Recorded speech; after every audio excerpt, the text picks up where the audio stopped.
A veš, da online programe konča manj kot 10% oseb, ki se v online programe vpiše. Zdaj, ta statistika sicer je izpred parih let, velja zlasti za spletne tečaje, za samostojno učenje, majčkeno manj mogoče za vodene online programe, pa kljub temu je majčkeno, bom rekla, grozna, ne, če pomislimo, da v bistvu v resnici to pomeni, da samo eden od 10 udeležencev, ki kupijo od nas online program, da ga dejansko čisto dokonča do konca. Zdaj, tukaj se moramo seveda zavedati, da, jaz temu rečem, odrasli smo sami odgovorni za svoje učenje. Včasih tudi odrasli pridemo v neke programe samo zato, da najdemo en košček programa oziroma nek odgovor na eno od naših problemov oziroma vprašanj.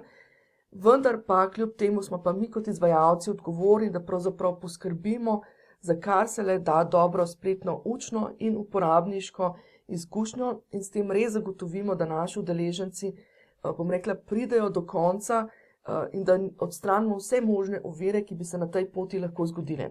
Tako da v tem e-predavanju si pogledamo 3 stvari, nekaj bolj z vidika organizacije in učne izkušnje, nekaj bolj z vidika tehničnega vidika oziroma uporabniške spletne izkušnje in pa še nekaj mojih besed o samem supportu v online programih. Ok, torej prva stvar, pri kateri v bistvu lahko največ vplivamo na to, da bodo naši udeleženci res z veseljem predelovali naš program, da jim bo ta program, da jih bo res, bom rekla, motiviral na vsaki točki, z vsako video lekcijo bolj, da jih bo motiviral, je čist organizacijsko. Zdaj, organizacijsko iz 2 smeri, in sicer po eni strani iz strukture, torej zasnove programa, in pa na drugi strani iz same zasnove učilnice. No, to mogoče bom še majčkeno več dodala tudi v naslednji točki, ampak tukaj v bistvu bi se rada dotaknila predvsem tega, da zelo veliko lahko naredimo s tem, če strukturo programa, torej zasnovo programa, temu se reče drugače dizajn oziroma veda, ki se s tem ukvarja, je instructional design in to je tisto, kar vam jaz res tudi skozi te moje brezplačne dogodke in brezplačne izobraževanja, skozi brezplačen ta spletni priročnik in vse te zadeve želim podati naprej oziroma predati naprej, ker je to v bistvu prvi korak k temu, da naredite dobro zasnovo, ki upošteva to, da smo ljudje nadaljavo se učimo drugače. Skratka, potrebujemo več motivacije. Ne? Zdaj, če imamo izobraževanje v klasični obliki, ja, se moramo zmotivirati, da se oblečemo, pa gremo od doma, pa se prikažemo na tistem mestu. Tukaj je pa dosti več. Ne? Tukaj se moramo pa zmotivirati, da gremo najprej za računalnik ali pa na telefon, potem se moramo zmotivirati, da imamo res takrat, da to počnemo doma, po možnosti v domačem ali v službenem okolju, kjer smo, bom rekla, že tako, vpeti v neke druge zadeve. Ne? Si morate predstavljati, da ljudje, ki se to izobražujejo doma, ja, tamle v sosednji sobi jim skače otrok, vejo, da imajo čez 1 uro še mogoče za trgovino iti, pol ure nazaj so se še mogoče, ne vem, imeli en težek sestanek in tako naprej. Ne? Skratka, res mora biti vsa ta zasnova, to se pravi že prvič, že to, da je toliko privlačno, da jih potegne, da reče, če pa zdaj ne grem, ne, bom pa zamudil tisti naslednji modul. Ne? Pa je zadnjič rekla v tistem prejšnjem modulu, da bomo to pa to delali in tako naprej. Skratka, tukaj vas res navajam, no? Od tega, da jih zmotivirate, zakaj so mogoče pomembni nekateri moduli, ki za njih niso pomembni. To je tisto, kar velikokrat rečem, zakaj strukturo programov delamo na tak način. Zato, ker moramo ne samo podajati informacije, ne samo dati tisto, kar morajo oni vedeti, ampak dejansko oblikovati celostno učno izkušnjo na tak način, da je motivirajoča, da pokrijemo tisto točko, da jih praktično animiramo, no? Bom tako rekla, zdaj, da ne bom šla kaj pregloboko. Druga stvar je pa organizacijsko tudi z tega vidika, da ni dovolj, da mi samo vsebine naložimo noter, ampak je treba poskrbeti za to, da je celotna učna izkušnja dobra. Zdaj, ena stvar mogoče pri sami tej še recimo organizacijski zadevi, ne, to pač tukaj mislim bolj iz te organizacije vsebine, ena stvar, ki je močno dobrodošla, je recimo onboarding modul. To se tudi učimo, kako ga narediti, kaj ne vsebuje in tako naprej. Ne. Onboarding modul marsikdo, v bistvu za marsikoga je onboarding modul, to je ta modul, ki je čisto začetni, uvodni modul. Je spet samo fokus, ko kreirajo programe e-podjetniki, je spet samo fokus na meni kot izvajalcu, pa da povem, kaj bom povedal. Ne. Vedno mora biti fokus na udeležencu, da mu pomagamo, kako bo čez to izkušnjo šel, da mu pomagamo mogoče pri organizaciji, kako ne se zorganizira, ne, kako bo to vsebino predelal in tako naprej. Poglejmo zdaj še mogoče iz tehničnega vidika enih par stvari. Ok, če smo bili zdaj bolj spletni učni izkušnji, bo pa drugi vidik spletna uporabniška izkušnja. To tudi ne smemo pozabiti, da v bistvu se udeleženci učijo s pomočjo tehnologije, kar pomeni, ni dovolj, da samo damo pozornost na to, kakšne video lekcije smo naredili, pa da so bile profesionalno posnete, pa da smo perfektni na lekcijah, pa da smo perfektno vse povedali. To je vse seveda pomembno.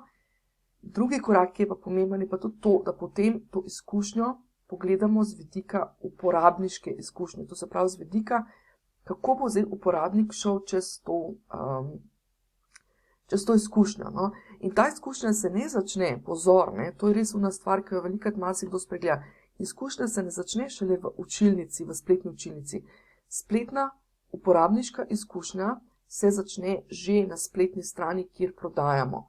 Če je že udeležencu, oziroma potencialni stranki še takrat, da mu je že takrat proces, bom rekla, tehnično zahtevan, da ne ve, kam oddati prijavo, da ne ve, kaj se bo zgodilo potem, ko odda prijavo, da ne ve, kako plačilo poteka, da ne ve, če so recimo članski programi, kjer je plačilo vsak mesec, če ne ve že danes, kaj bo čez en mesec, kako bo plačal čez en mesec, po kakšnem postopku in procesu, potem je velika verjetnost, da ga že tukaj izgubimo. Ne? Zato ta uporabniška izkušnja, zato vedno poudarjam, že spletna prodaja je pravzaprav prvi stik naše stranke z našimi programi in s tem, kako mi ljudi vodimo skozi proces. Zato tukaj poudarjam, da tudi če date delati outsourcati zadeve, morajo biti odločitve vaše. Ne? Včasih so kakšna stranka, ki dela z mano ali pa ki še ne dela z mano.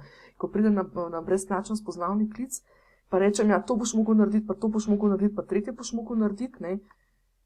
Marsikatero stranko na tej točki jaz izgubim, zato ker so prepričani, da ko pridejo do mene, pa mi rečejo, da bi imeli spletne tečaje, pa spletno stran, pa tako naprej, seveda jaz ne postavljam spletne strani, ampak pač jim pomagam postaviti zasnovo te uporabniške izkušnje in mislijo, da bojo to vse lahko dali outsourcati, ali pa da bojo vse nekdo drug naredil namesto njih. Pa ne gre.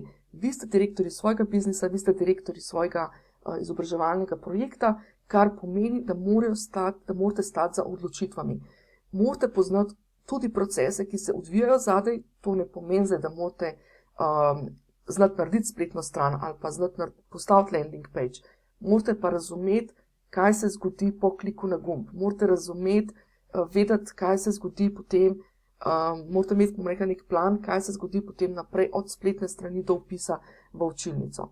V učilnici kaj še lahko naredimo? Spletna učilnica, dober LMS, torej dober learning management sistem, kvaliteten LMS pomaga pri učni izkušnji. Jaz tolikrat poudarjam, ni to zdaj zato, da bom rekla, zdaj pa morate imeti, ne vem, Teachable, Thinkific, karkoli, kjerokoli platformo, zaradi tega, ker ne vem, ker sem jaz tako rekla, ali pa ne vem, zato, ker jaz profit dobimam od tega, ali pa karkoli. Ne. Gre enostavno zato, da taki LMS-i, taki sistemi ponudijo oziroma omogočijo dobro oziroma boljšo učno izkušnjo. Če dam samo za primer, v recimo Teachable platformi se da videe predvajati izven učilnice. In to je za moje udeležence zelo pomemben faktor, ker veliko stvari delajo na računalniku in je potem izkušnja dosti lažja, če lahko istočasno gledajo video in istočasno delajo na konkretnem računalniškem programu. Ne. Za nekoga drugega bo pomemben, za nek drug program bo pomemben, da ima recimo platforma dober community. To se pravi, da podpre virtualno spletno skupnost.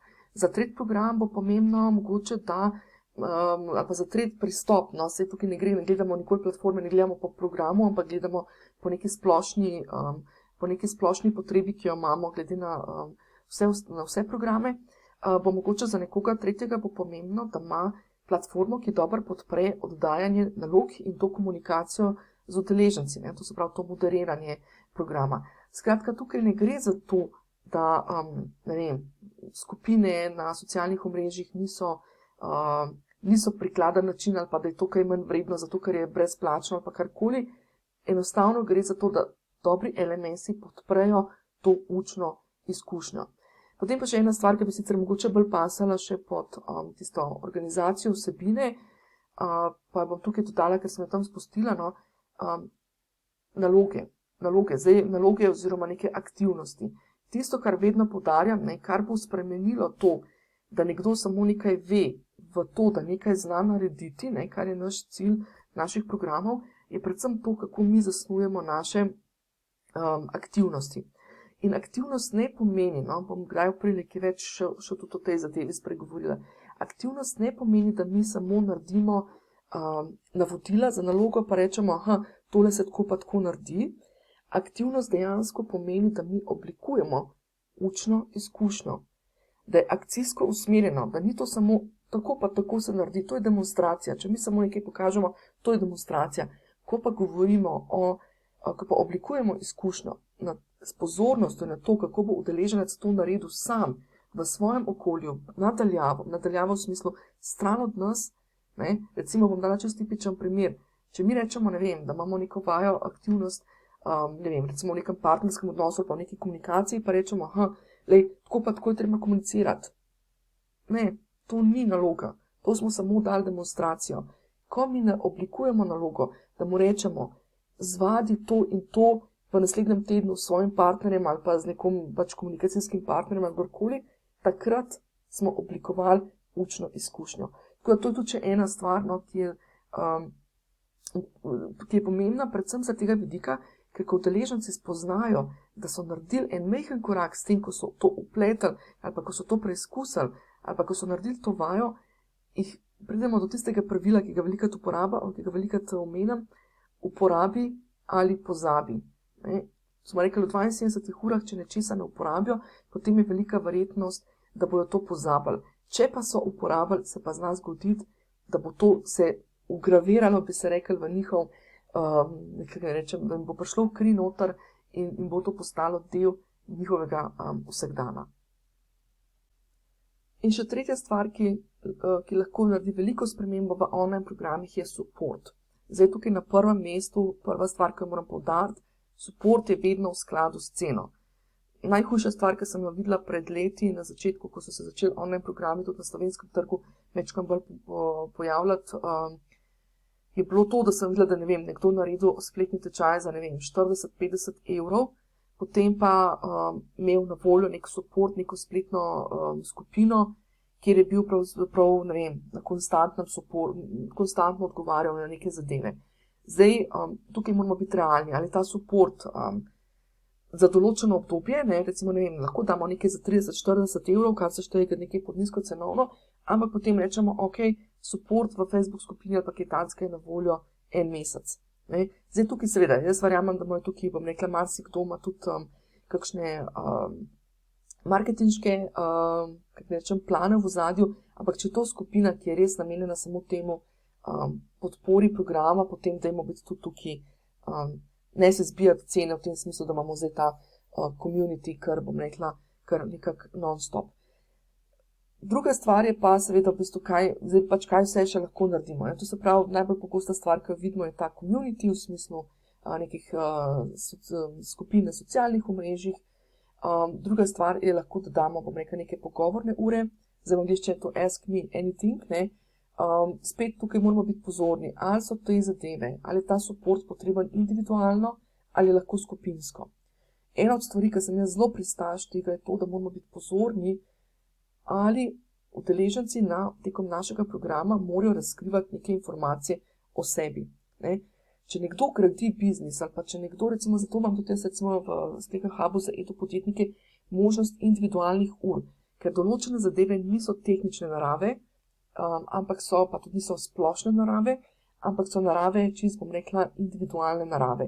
Če nekdo gradi online biznis, pa je trenutno mogoče zaposlen, pa se ne želi izpostavljati, bom rekla, v skupini s tem, da bi povedal, kaj pravzaprav gradi, sem mu jaz kot moderator, kot vodja programa pravzaprav dolžna, oziroma vsaj jaz se čutim dolžno zagotoviti to anonimnost oziroma to zasebnost, kar pomeni, da omogočam, da recimo enkrat na mesec pride za določeno aktivnost, torej za aktivnost tistega meseca, ki jo dela, da pride za 15 minut in pogledava konkretne zadeve, ki so vezane bolj na njegove potrebe.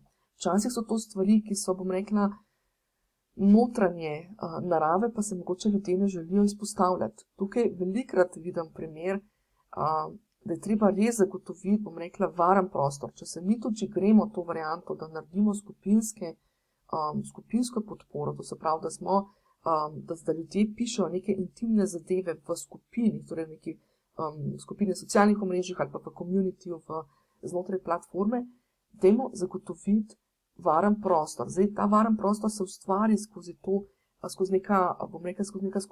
neke skupinske dogovore, kako bomo sodelovali v tisti skupini oziroma v tistem communityju, kaj sme pa kaj ne sme ven, ne? Mislim, se ponavadi nič ne sme ven, ne? Ampak vse ne.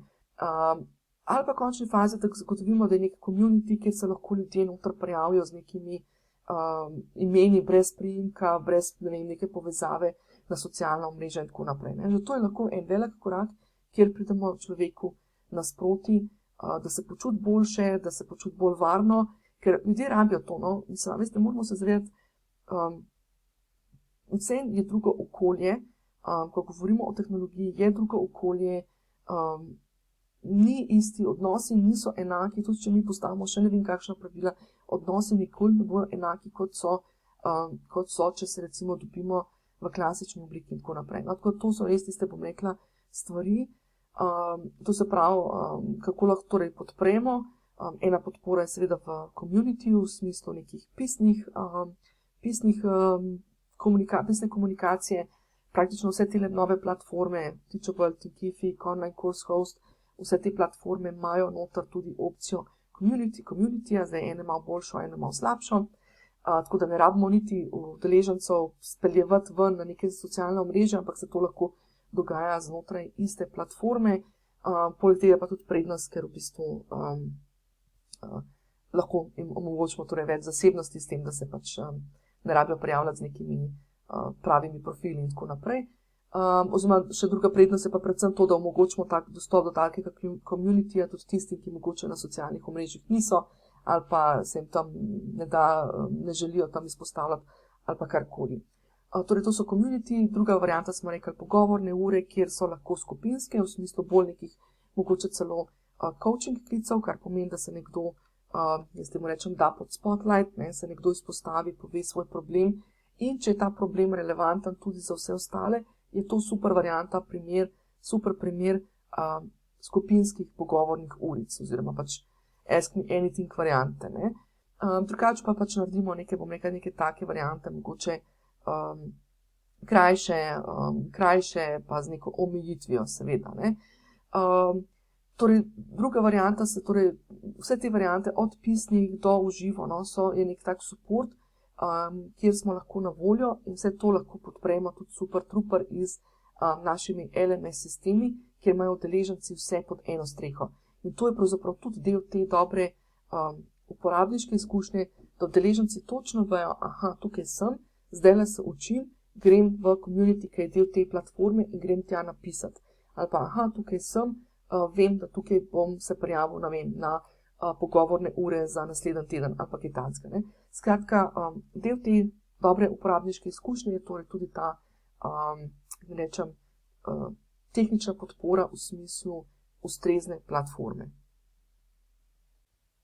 Torej, kako se zdaj vsega tega skupaj lotiti, ne? Prva stvar, kar takole po vrstnem redu, kot sem šla s temi 3 točkami, in sicer prva stvar je definitivno to, da naredimo dobro zasnovo online programa. To se pravi, če znamo oblikovati online programe, bom rekla pa neki taki obliki v skladu z e-learning zakonitostmi, z e-learning standardi, smo naredili že en velik korak na poti k dobremu programu in k temu, da zagotovimo, da bojo naši udeleženci res z veseljem predelovali vsebine. Drugi korak je potem, da pogledamo, da ko naložimo te vsebine v spletno učilnico, da pogledamo, kaj v spletni učilnici bi lahko izboljšali oziroma kaj je še tisto, kar podpre celo izkušnjo. Tukaj je najlažja varianta to, da gremo mi čez program, ko je postavljen v spletni učilnici, se obujemo v čevlje udeleženca, torej se postavimo, bom rekla, v to vlogo udeleženca, ki zdaj prvič pride v program in mu nič ni jasno, kje je, kaj je, in si predstavljamo, da ga peljemo čez to izkušnjo. To je čisto kot nekoga za roko peljemo, mislim, kot nekomu damo navodila, kako bo v neki predavalnici, kaj se bo dogajalo in tako naprej. Tukaj je pa še toliko več pozornosti potrebne, ker je treba pripraviti udeležence na celoten potek. To so lahko čisto malenkostne stvari v smislu, da je treba mogoče kje dodati še kakšen pripis pri kakšni video lekciji, da je mogoče treba, ne vem, PDF-je postaviti izven, da niso zraven lekcije, ampak so izven lekcije, da so kot samostojen dokument in tako naprej. Take drobne malenkosti, ki pa lahko ful zelo vplivajo torej na to uporabniško izkušnjo oziroma to učno in uporabniško izkušnjo našega udeleženca. Potem pa seveda razmišljamo ves čas, kako jih lahko tudi podpremo, in smo pač, bom rekla, na voljo tudi z vsemi temi ostalimi platformami, ki nas zraven podprejo. To se pravi, če govorimo o online programih, recimo je torej naša osnovna platforma, so torej spletne učilnice, kamor naložimo videe in pa recimo PDF-je in druge zadeve.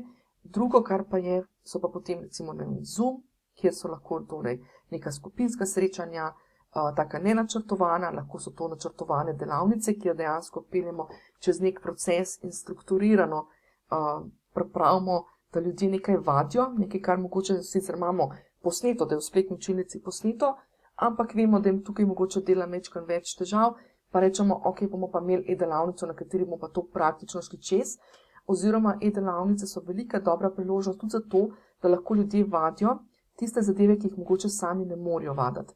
To so razne komunikacijske veščine, razne prezentacijske veščine in podobne zadeve. Vse to je super varianta, da dopolnimo torej z našimi e-delavnicami v živo, kjer v bistvu ni zdaj poanta, da predavamo pa še enkrat povemo iste zadeve kot v učilnici, ampak omogočimo to učno izkušnjo. Torej, to smo rekli, torej en princip je torej, da podpremo z Zoomom, recimo, oziroma z temi videokonferenčnimi sistemi. Zato je tudi tukaj zelo pomembno, da so videokonferenčni sistemi, res videokonferenčni sistemi, da niso to, bom rekla, samo enosmerno spet enosmerno podajanje, to se pravi, da ni to samo prenos spet naše vsebine, ampak da so to sistemi, ki omogočajo tudi, bom rekla, razne sodelovalne aktivnosti, kot je delo v skupinah, torej v teh breakout sobah in vse te zadeve. In pa druga zadeva, ki jo lahko podpremo, so pa torej te communities. Torej, to je ena od stvari, torej te online spletne skupnosti. To se lahko predstavljamo kot neke vrste forume, neke debatne skupine, kjer pa spet moramo dati zelo veliko poudarka, namreč te communities, ki so zdaj znotraj teh LMS platform, so vse bolj postajajo, bom rekla, sofisticirane, imajo spet zelo veliko, bom rekla, enih stvari, ki se jih da uporabiti, moramo biti spet previdni, kaj in koliko lahko uporabimo. Tako da, pri vsem tem te seveda, tako kot običajno, podprem v spletnem hubu za edu podjetnike, kjer te res pripravim od tega, da se učimo kreiranja online programov, do tehničnega principa, to se pravi, kako tudi tehnično zadeve delamo, do, bom rekla, peljem naprej tudi do biznis zadev, torej edo-marketing, spletna prodaja in vse te zadeve, torej vse, kar potrebuješ, da te podpre pri tvojem celostnem online edo-biznisu, in pa seveda veliko poudarka dajemo tudi temu moderiranju, torej te moderatorski veščini, kako uspešno, učinkovito moderirati online programe, kar je pravzaprav tudi ena od stvari, bom rekla, z dobrimi veščinami moderiranja lahko veliko naredimo, da podpremo naše udeležence pri tej uporabniški in učni izkušnji nadaljavo.